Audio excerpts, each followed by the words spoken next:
Boa noite a todos. Boa noite. Mais um prazer receber vocês aqui essa noite, né? É a primeira palestra do ano de 2026. Uma alegria começar os trabalhos aqui desse ano, aqui nessa casa, com muita alegria, muita gratidão, né? Agradecer a Deus tudo que o aprendizado até o ano passado, né, nós aprendemos muita coisa, muitos temas variados, nós trouxemos aqui para compartilhar com vocês.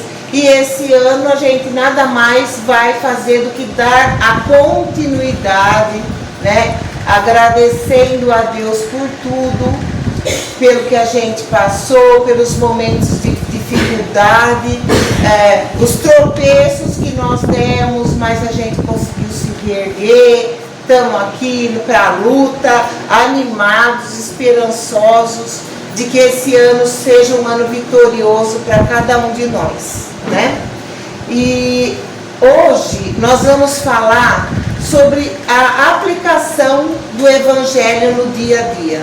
Nada melhor para começar o ano com o pé direito, firmes, do que falar sobre isso. Como é que a gente leva o ensinamento que a gente recebe para a nossa vida, para a nossa casa, para o nosso trabalho, para o nosso dia a dia, não é? Porque estamos em 2026, desde o início da nossa jornada, a gente tem aprendido, né, com o Evangelho, os ensinamentos que Jesus deixou para nós. Desde o início, mas é difícil a assimilação de tudo e a prática mais difícil ainda, porque quando a gente não sabe nada, a gente começa a engatinhar nesse terreno, né? Igual quando a gente é criancinha, inseguro, titubeante, cheio de dúvidas, mas a partir do momento que vamos estudando, vamos nos aprofundando nos ensinamentos, isso daí vai angariando recursos para a nossa bagagem. Então, quando a gente passar pelas dificuldades, o nosso aprendizado nos ajuda a transpor as dificuldades. E com isso, nós vamos amadurecendo, vamos crescendo, vamos nos tornando melhores. E quando a maioria de nós estivermos melhores, o mundo vai estar melhor. Então, daí a importância do nosso esforço diário. Tem que ser diário, por quê? Porque cada dia é uma nova oportunidade, é uma chance que Deus nos dá de crescer e de evoluir antes de deixarmos aqui a matéria, o corpo terreno. Porque é aqui que é onde a gente aprende mais. Por isso que a gente tem que reencarnar, para ficar aqui nos atritando com os nossos desafetos, com as pessoas que a gente deixou coisas lá de trás para se acertar. Então a gente vem aqui para esses ajustes. Então, esse atrito é que faz brilhar o nosso diamante interno. Porque enquanto não somos polidos, somos pedras brutas, feias. Depois que recebemos o polimento, é que ficamos melhores e mais bonitos. E Deus nos quer bons, nos quer bonitos.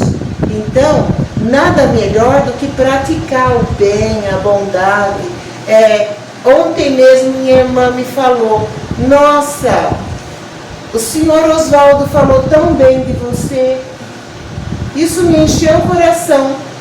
O senhor Oswaldo falou bem de mim? Falou, ele falou com tanto carinho de você, que eu fiquei até comovida. Ai, seu Oswaldo, gratidão. Fiquei tão feliz. É muito bom quando alguém fala bem da gente. Mas imagina assim, a minha irmã, ao invés de falar isso, me falasse: Luísa, nossa, o seu Oswaldo chegou para mim, mas ele falou tão mal de você. Nossa, ele falou poucas e boas. Como é que eu ia me sentir? Muito triste, muito mal, porque ninguém gosta de que alguém fale mal, né? Por mais que às vezes nós tenhamos nossos defeitos, nossos erros, mas é muito agradável a gente saber que falaram bem da gente. E será que nós também estamos falando bem do outro? Será que quando alguém for nos representar lá na frente, vai dizer, nossa, você, a Luísa falou bem do seu Oswaldo, falou bem de tantas pessoas, nossa, ela tem um coração bom, porque olha, ela vê bondade, ela vê as qualidades das pessoas, não é isso? Então, o Evangelho é isso, é a gente mesmo diante de todas as dificuldades, os problemas de família, problemas de vícios, problemas de relacionamento, problemas de doença na família, mesmo com tudo isso, para a gente ter brilho na nossa vida, para a gente ter força, para a gente ter luz, a gente tem que estar sempre vendo esse lado bonito, esse lado positivo, que nos levanta, nos põe para cima, nos dá ânimo.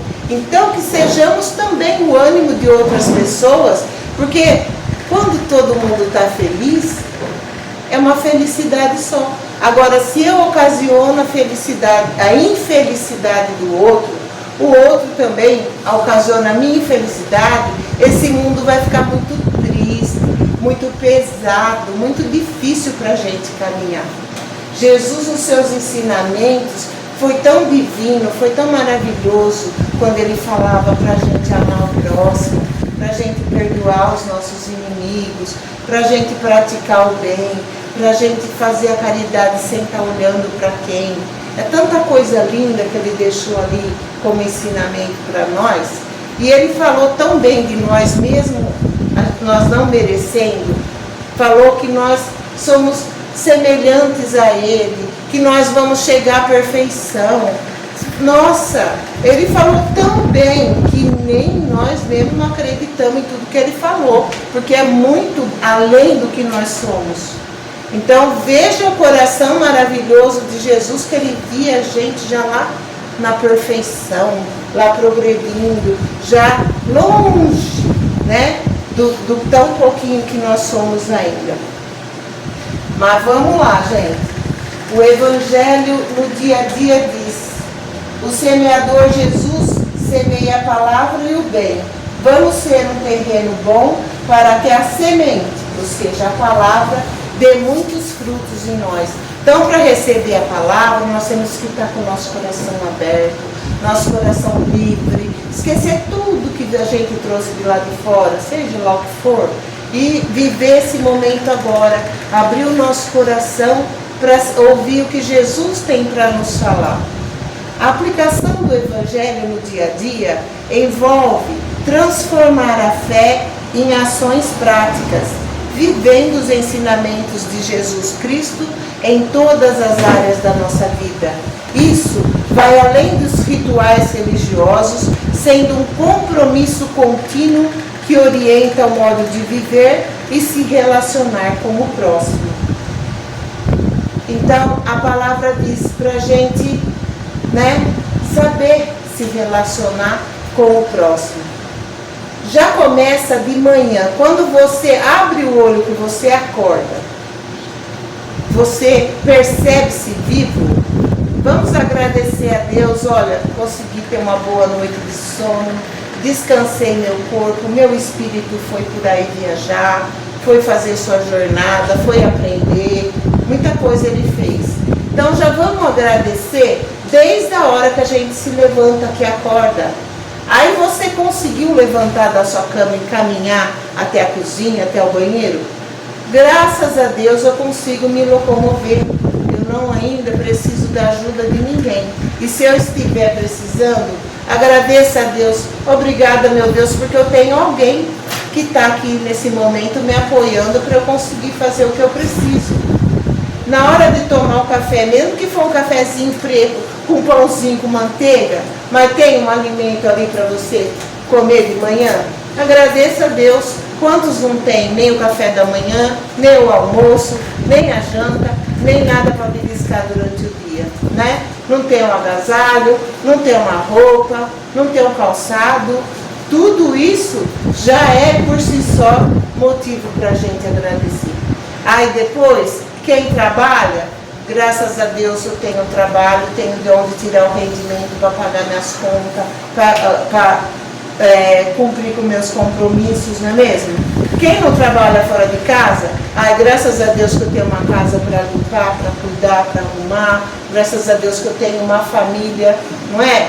E vai agradecendo. Chega na hora do almoço, tem um prato de comida para você almoçar, graças a Deus eu tenho o meu almoço. Se alguém bater na sua porta e pedir uma ajuda, um prato de comida e você tiver, nada mais do que normal, nada mais do que caridoso da sua parte, é compartilhar com seu irmão aquilo que está sobrando na sua casa.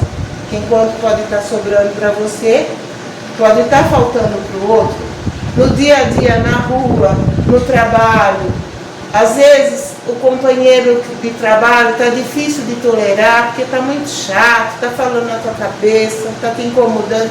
Mas se você tiver como aguentar, suportar, dar uma força para ele, talvez ele não esteja num dia bom, ou vice-versa, você que está um chato, está incomodando seu colega toda hora lá, se lastimando, reclamando, não é? Então tem essa troca, um dia é a gente que não está bem, outro dia é o outro que não está bem, e nós temos que entender tudo isso. Dentro de casa também, entre as partes, né?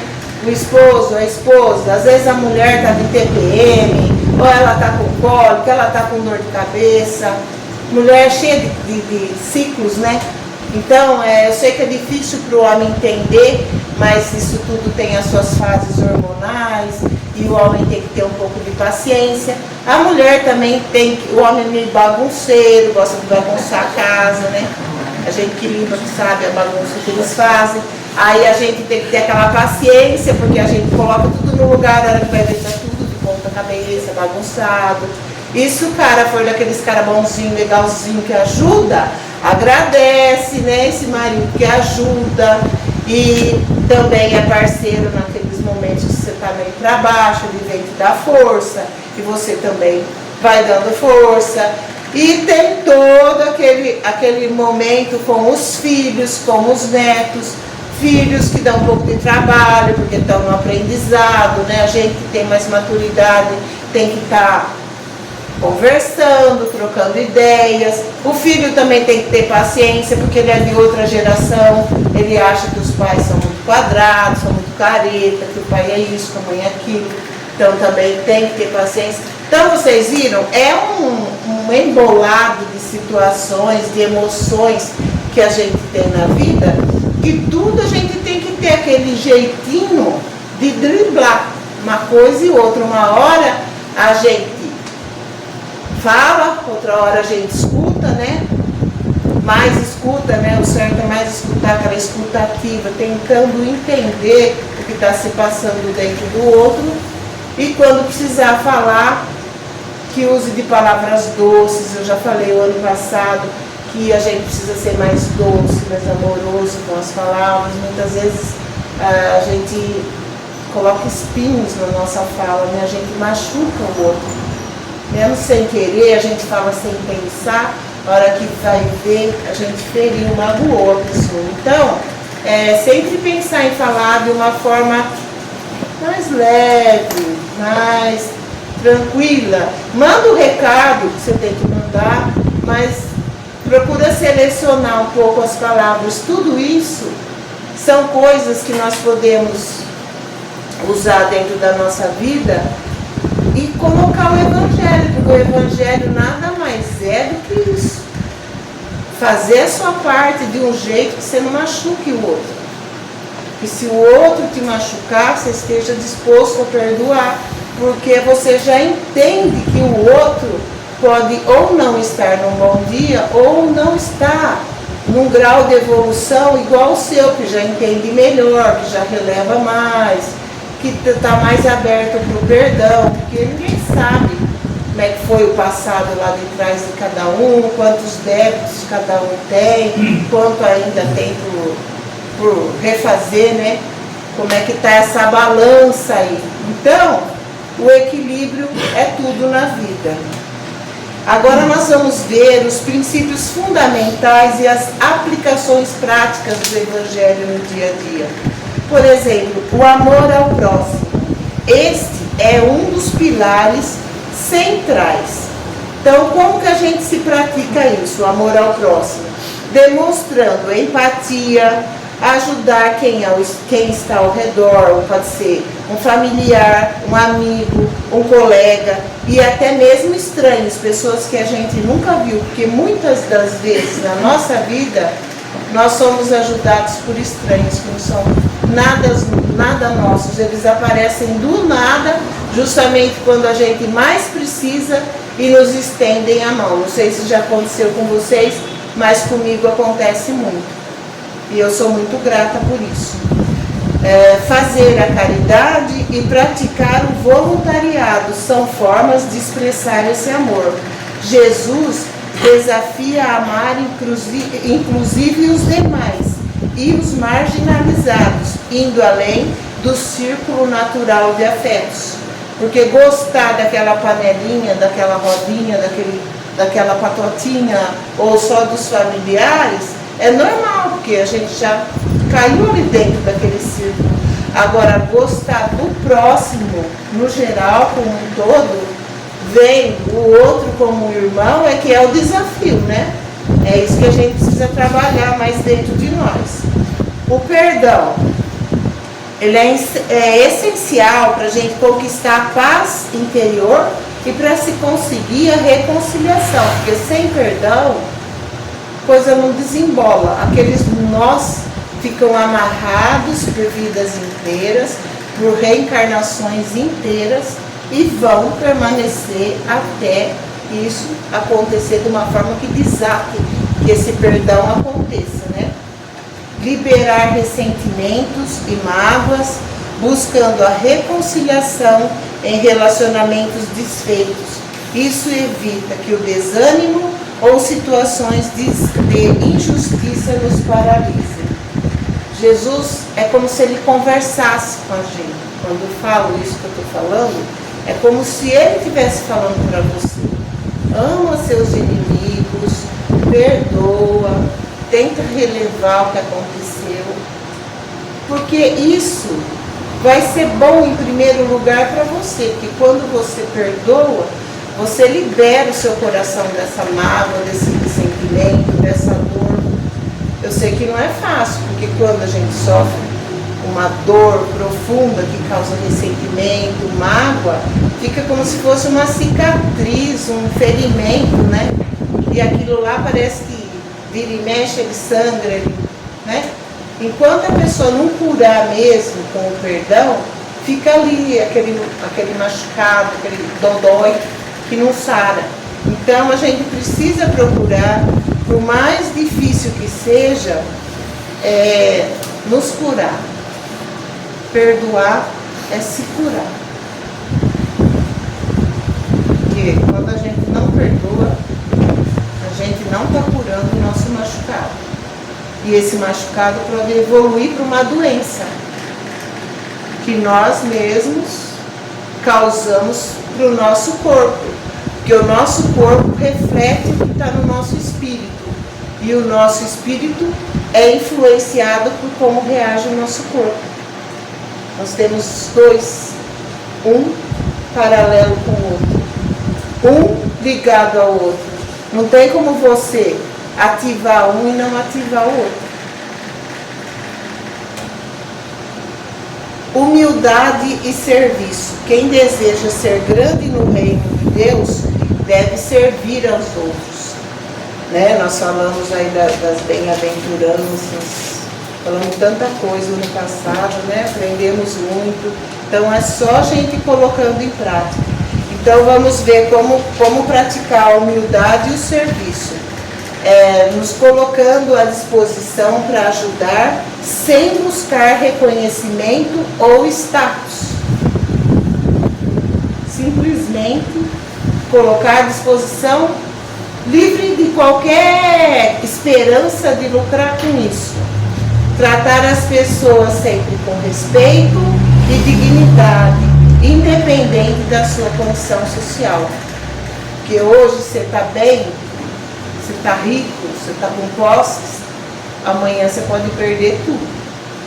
Ou então, a gente vê muitos livros, muitas mensagens do Chico, Ele fala de pessoas que foram lá, poderosos, reis, rainhas, ricos, soberbos, e que vêm na condição de mendigos para essa outra vida, para passar, né, pela experiência daqueles com que eles trataram mal lá, porque estavam por cima e os outros estavam, né, eram seus submissos, seus subalternos. Então eles botaram para quebrar, judiaram, maltrataram, fizeram de tudo. Então aí é a hora do reverso da medalha. A pessoa vem numa outra condição para passar por tudo isso que eles passaram, para ver o quanto que é bom, o quanto que é difícil, né? Tratar as pessoas, eu já falei, né, com dignidade e respeito. Outra coisa que a gente pode fazer para aplicar o Evangelho no dia a dia, que é a oração constante, que é fundamental para manter a comunhão com Deus, para manter a nossa conexão, para a gente buscar orientação. Muita coisa a gente consegue pela oração. Ela nos traz paz. Quando nós estamos em paz, nosso pensamento flui melhor, as ideias vêm melhor na nossa mente. Então a prática disso é reservar um tempo diário para a comunicação com Deus, seja em momentos formais ou em conversas informais ao longo do dia. O culto do Evangelho no lar é uma prática que pode ser adotada em família, com leitura e prece. Então tudo isso colabora para a nossa paz de espírito, para o nosso trabalho, né, de evangelizadores. Porque todos nós somos evangelizadores e todos nós temos essa, não vou dizer obrigação, esse prazer de divulgar o Evangelho, né? Porque falar obrigação de divulgar o Evangelho fica até pesado, até feio, né? É um prazer divulgar o Evangelho, é uma alegria, é uma bênção na nossa vida poder, né, levar o Evangelho. Outra coisa que a gente tem que estar atento é a retidão e a integridade, que é viver de acordo com os princípios éticos e morais do Evangelho, que é o tal do colocar em prática aquilo que aprendemos, né? É difícil, é devagarinho, a natureza não dá saltos, nós também não, vamos no nosso ritmo, mas procurando cada vez mais e filtrar todos esses ensinamentos dia a dia no nosso cotidiano, né? A prática para ter retidão e ser íntegro, ser honesto, justo e confiável em todas as interações, tomar decisões éticas no trabalho e na vida pessoal, mesmo quando isso for desafiador, porque muitas vezes nós somos colocados em xeque-mate. Você tem que fazer aquilo. Ah, eu tenho, por que eu tenho? Eu não concordo com isso daí, eu acho que isso daí é errado. Ah, você tem, olha, até onde eu sei, isso aqui é meu dever, fora isso, aí já é com a minha moral, com a minha integridade. Eu estou aqui para obedecer, mas não sou obrigada a fazer aquilo que, né, não concordo, não acho ético, não acho justo. Outras pessoas simplesmente poderiam fazer, vou fazer, mandou fazer, vou fazer. Aí vai de cada um, certo? Mas aqui fala que a gente tem que agir com ética, mesmo que seja desafiador, às vezes é um desafio. Esperança e fé. Nós temos que manter a certeza nas promessas de Deus, mesmo diante das provações. Que nos momentos das provações, nós ficamos meio titubeantes, meio indecisos, meio inseguros. Ainda temos esse problema que precisamos vencer. Temos que ter aquela certeza absoluta de que Jesus está no comando de tudo, né? E disse-lhe Jesus, eu sou o caminho e a verdade e a vida. Ninguém vem ao Pai senão por mim. Então temos que ter essa segurança. Jesus nos afirmou que Ele é o caminho. E se Ele falou que fazendo assim é o caminho correto, é o caminho do bem, é o caminho seguro, estando dentro dos seus ensinamentos, a gente sabe que não está cometendo nenhum erro. A prática para ter esperança e fé. é não permitir que o desânimo tome conta. A fé e as ações devem ser fundamentais no plano da redenção, confiando que Deus atua na linha do tempo em favor de seus filhos. Então, nunca desanimar, nunca baixar a cabeça, nunca deixar a tristeza tomar conta, porque às vezes a tristeza, ela tenta nos puxar para baixo, tenta nos derrubar, fica medindo força com a gente, né? Aquela balança. Por isso que tem tanta gente com depressão, ansiedade, né?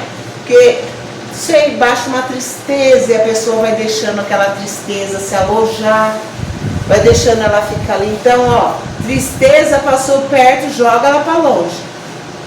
Corram da tristeza. Ter momentos de tristeza é normal, mas carregar tristeza para a vida, para dentro da sua casa, do seu trabalho, do seu lar,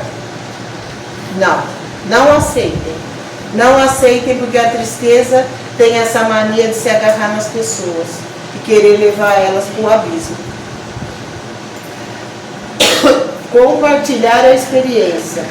Ser testemunha do Evangelho, compartilhando com naturalidade as maravilhas que Deus opera na vida pessoal. Então, nada mais natural que você comentar com os seus amigos, seus familiares, as pessoas com as quais vocês convivem, se vocês conseguiram alguma coisa através do bem. Se fazendo bem, vocês conseguiram alguma coisa. Paz interior, por exemplo, vocês conseguiram equilíbrio, vocês conseguiram largar um vício, vocês conseguiram olhar a vida com outros olhos, vocês conseguiram alguma coisa na vida assim? Através de luta, através de fé, de perseverança, do amor, vocês conseguiram? Então compartilha, isso é muito bom, que chegue até os outros como experiência, para as pessoas saberem que outras pessoas estão vencendo, estão conseguindo, que isso é possível através da luta diária, né? Da aplicação dos ensinamentos. Isso tudo nos faz crescer juntos. A aplicação do Evangelho é um processo contínuo de transformação pessoal, porque não tem um limite, não tem uma dose, a gente está sempre querendo ser ainda melhor. A ideia é essa, é não parar no tempo, achar, eu acho que tá bom assim, não vou fazer mais nada. Não, sempre tem onde melhorar, né? E isso impacta positivamente todas as áreas da nossa vida e a forma como nos relacionamos com o mundo. A aplicação do Evangelho no dia a dia, segundo o Espiritismo, baseia-se na transformação moral e na vivência desses ensinamentos deixados por Jesus sob a luz da doutrina espírita. A prática central recomendada é o Evangelho no lar, que serve como ponto de partida para essa reforma íntima e contínua. Inclusive, se alguém aqui não tiver o Evangelho segundo o Espiritismo, fala com a gente que a gente arruma, tá? Se vocês souberem de alguém que gostaria de ter também o Evangelho segundo o Espiritismo, avisa a gente arruma para a pessoa poder colocar em prática o Evangelho no lar. Como que é feito o Evangelho no lar? O Evangelho no lar é um encontro semanal e familiar, sem rituais ou liturgias, dispensando velas, flores ou toalhas, que busca levar a mensagem de Jesus para dentro do ambiente doméstico, né? Então, a pessoa reúne a família, senta numa mesa e vai fazer a leitura do Evangelho. Se for uma família que todo mundo aceita, que todo mundo entenda de boa, convida todo mundo. Se tem alguém que não queira participar, não força. Porque para a pessoa fazer forçado não vai ter proveito nenhum. Muito pelo contrário, faça o Evangelho e peça para que ilumine essa pessoa, né? Para que, quem sabe, daí a algum tempo ela comece a participar de livre e espontânea vontade. E tem um roteirinho aí para quem não conhece como é feito o do Evangelho no Lar, eu vou dar uma explicaçãozinha, porque se a pessoa quiser, a partir desse novo ano, né, fazer o Evangelho no Lar, a pessoa já tem uma ideia de como que é que funciona o Evangelho no Lar. Tem um roteiro inicial, né, que a gente abre o Evangelho, faz uma prece simples e breve para elevar o pensamento a Deus e a Jesus, pedindo a presença de Jesus e pedindo a presença e a inspiração dos bons espíritos. Então você senta, faz uma prece com as suas palavras mesmo, ou se você tiver dificuldade de elaborar as palavras, pode pegar uma prece que tem lá no finalzinho do Evangelho, várias preces para várias situações, né? Faz uma prece de abertura, aí você escolhe uma leitura e faz uma reflexão, a leitura de um trecho do Evangelho segundo o Espiritismo, obra codificada por Allan Kardec, que explica a moral do Cristo de forma clara e aplicável. A reflexão deve ser um diálogo aberto, onde cada um expõe como entendeu a mensagem e como pode aplicá-la em sua própria vida sem críticas ou comentários alheios. Não está de um criticar o outro, cada um está aberto para falar o que pensa, o que entendeu, né? Um tira a dúvida, o que você entendeu nessa parte, o outro fala o que entendeu. É uma conversa familiar, né? Aí, vibrações, momento de emitir pensamentos e sentimentos de amor, paz, saúde e tranquilidade para o lar, para os presentes, para os necessitados, para o planeta, né? Nesse momento a pessoa faz oração e destina a oração, né, para algum membro da família, para quem está doente, para os filhos, para os netos, para quem está morando em outro país, em outro estado, está morando longe, para alguém que já está no outro plano, entendeu? Para uma pessoa que esteja já desencarnado, mas é do seu coração, é um pai, é uma mãe, é um filho, né? Esse momento é de você estar mais próximo com esse ente querido e falar para ele o que você falaria se ele estivesse aí do seu lado. Demonstrar todo o seu amor, todo o seu afeto, todo o seu carinho. E aí você fala para Jesus o que você está sentindo, se você está com alguma mágoa no seu coração, se você está com alguma dificuldade para perdoar, se você está com algum problema sério que você gostaria de compartilhar com Jesus, de pedir ajuda, né? E aí você faz uma prece de encerramento, pode ser qualquer um dos membros que esteja participando do Evangelho no Lar, um agradecimento pelas bênçãos recebidas, pelos ensinamentos, pedindo forças para praticá-los, né? É uma coisa que não precisa ser demorada, não precisa ser cansativa, não. Uma coisa leve, e isso tudo vai tornar o seu ambiente dentro de casa mais tranquilo, mais harmonizado, e a gente com isso fica mais preparado. Por exemplo, pode ser feito uma vez por semana.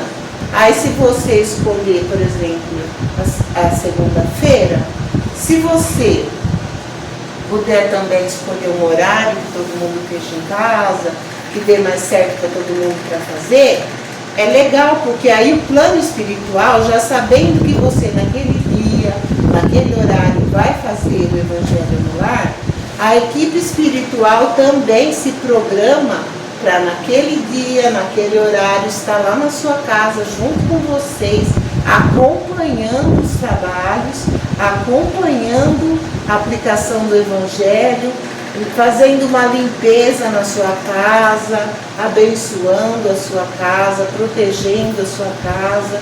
Então isso é muito bacana, é muito lindo, é muito gostoso de se fazer.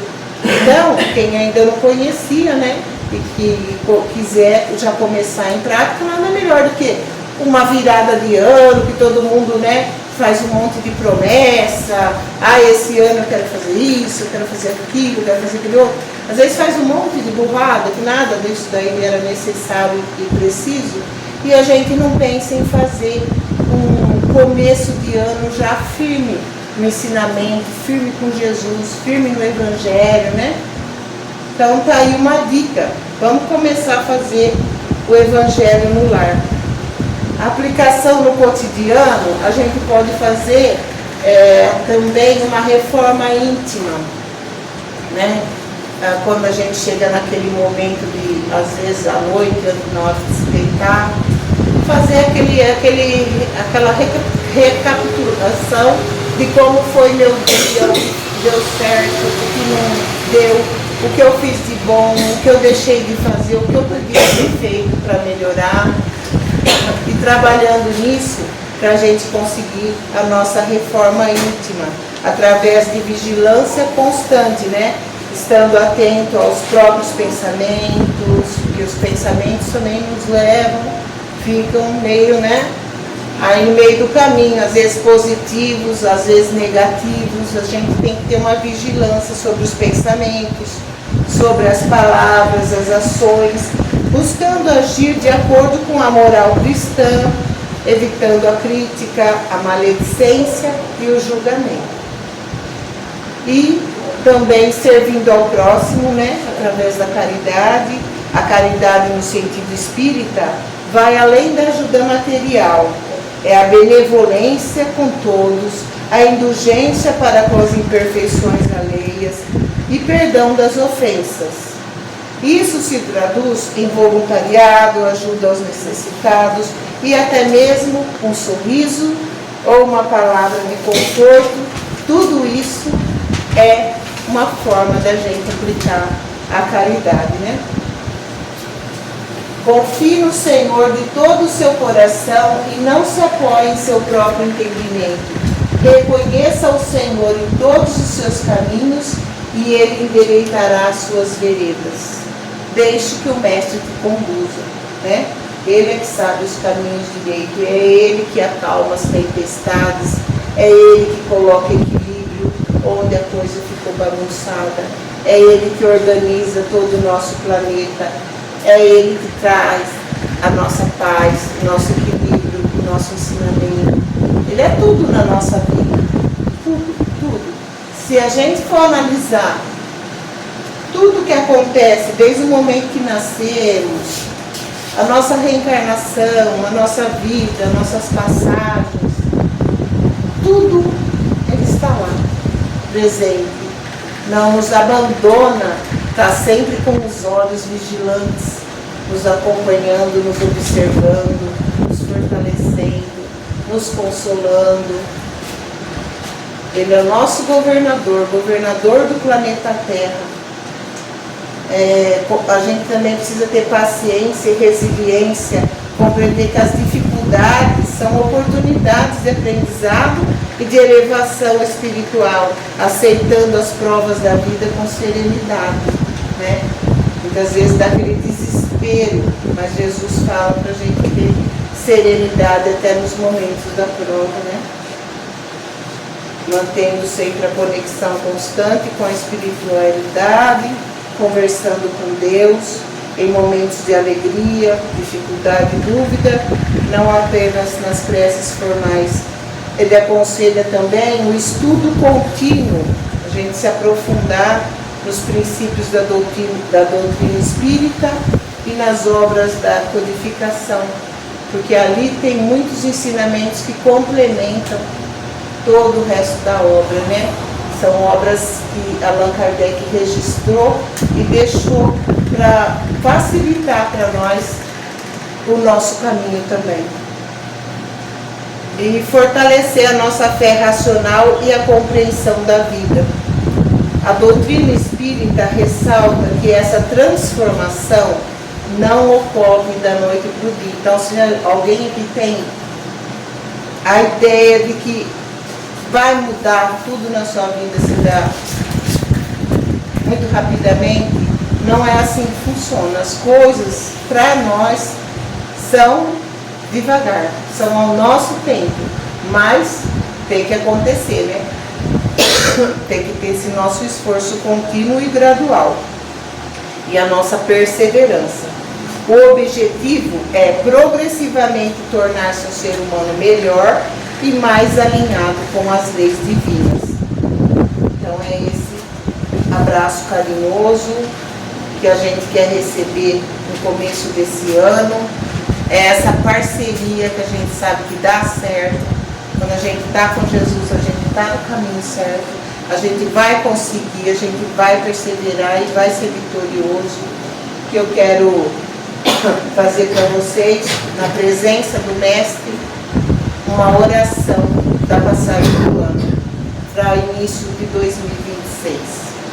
Senhor Jesus, Deus de amor e bondade, ao findar mais um ciclo e iniciar um novo, nosso coração se volta a Ti em gratidão por mais um ano de vida, aprendizado e desafios. Agradecemos por todas as provações que nos fortaleceram e por todas as alegrias que nos inspiraram, sempre sob Tua luz e amparo. Perdoa, Pai, nossos erros, omissões, palavras vazias e o amor desperdiçado. Perdoa o tempo perdido e as oportunidades de servir que deixamos escapar. Que possamos com humildade pedir perdão e renovar as nossas intenções. Neste novo ano, rogamos, Senhor, pela paz, pela união e pela compreensão em todos os lares. Que Teus Espíritos protetores nos envolva, afastando as tentações e nos fortalecendo na fé. Que possamos ser instrumentos do bem, semeando a caridade, a fraternidade e o amor em todos os nossos atos. Que a sabedoria nos guie nas decisões, que a coragem nos impulsione no trabalho e que a esperança nos mantenha firmes no caminho da evolução. Que o bem coletivo seja nossa meta para que possamos construir o reino de Deus aqui na Terra. Que a vida continue sendo uma escola de luz e que sejamos espíritos imortais cumprindo nosso propósito de servir e amar. Que assim seja, hoje e sempre. Amém. Então, gente, é assim que eu encerro a palestra de hoje.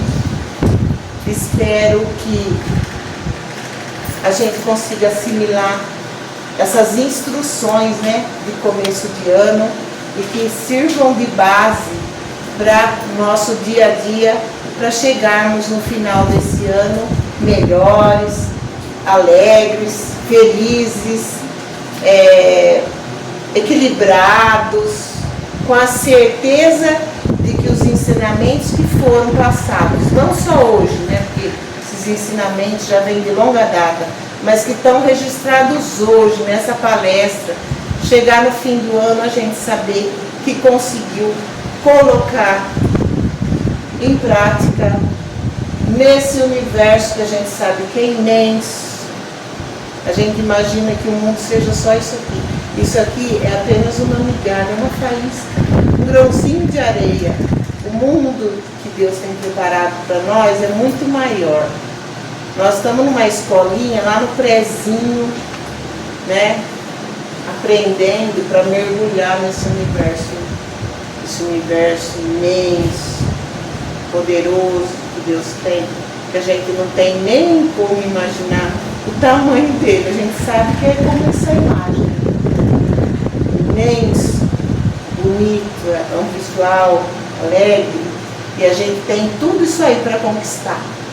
Então, que sejamos paz, que sejamos amor, que sejamos luz, e vamos crescer, porque esse universo nos espera. É isso aí, gente. Muito obrigada.